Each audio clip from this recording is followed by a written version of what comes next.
নমস্কার বন্ধুরা, আজকের দিনটা আমার পরিবারের জন্য একেবারেই বিশেষ একটা দিন। আজ আমার ছোট্ট অনুস্মিতার জন্মদিন। এই দিনটাকে আরও স্মরণীয় করে তোলার জন্য আমি সকালেই প্রথম যে কাজটি করি সেটা হচ্ছে আমি আমার ঘরের মন্দিরে পুজো দিই। মেয়ের জীবনে যেন সবসময় শান্তি, সুখ আর সমৃদ্ধ বজায় থাকে, সেই প্রার্থনাই করি। মেয়েকে আশীর্বাদের জন্য কিছু দুব্বা আনা হয়েছিল, সেটা মাকে আর মেয়েকে দিয়ে রেডি করাচ্ছিলাম। আর এইদিকে আমি প্রত্যেকটা ঠাকুরের জন্য একটা একটা করে মালা এনেছিলাম। সবাইকে মালা পরিয়ে বেলপাতা, তুলসী পাতা দিয়ে ঠাকুরের ভোগ দিয়ে ঠাকুরকে পুজো দিচ্ছিলাম। এত ভালো লাগছিল। পুজো রোজই দেয়া হয়, কিন্তু আজকের পুজোটা যেন আমার কাছে মনে হচ্ছিল অনেকটা শান্তির।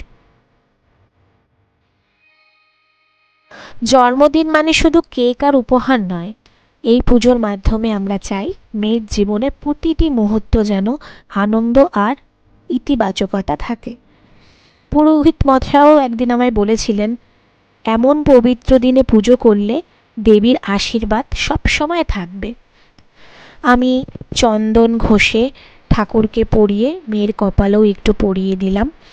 আর এবার আমি প্রদীপ জ্বালিয়ে ধূপকাঠি ধরিয়ে ঠাকুরের আরতি করব।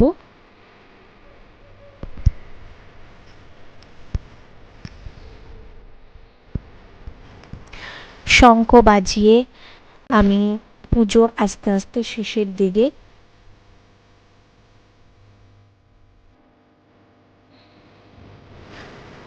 ধূপ জ্বালিয়ে আমি ঈশ্বরের কাছে প্রার্থনা করি আমার মেয়ে যেন সবসময় খুব ভালো থাকে, অনেক বড় হয়, মানুষের মতন মানুষ হয়। আমার ঠাকুরকে ধূপ দেখিয়ে আরতি পর্ব প্রায় শেষের দিকে।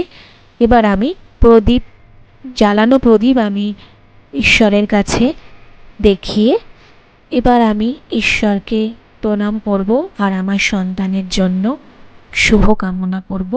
আমি আর আমার সোনা দুজনেই ঈশ্বরের কাছে প্রার্থনা করলাম।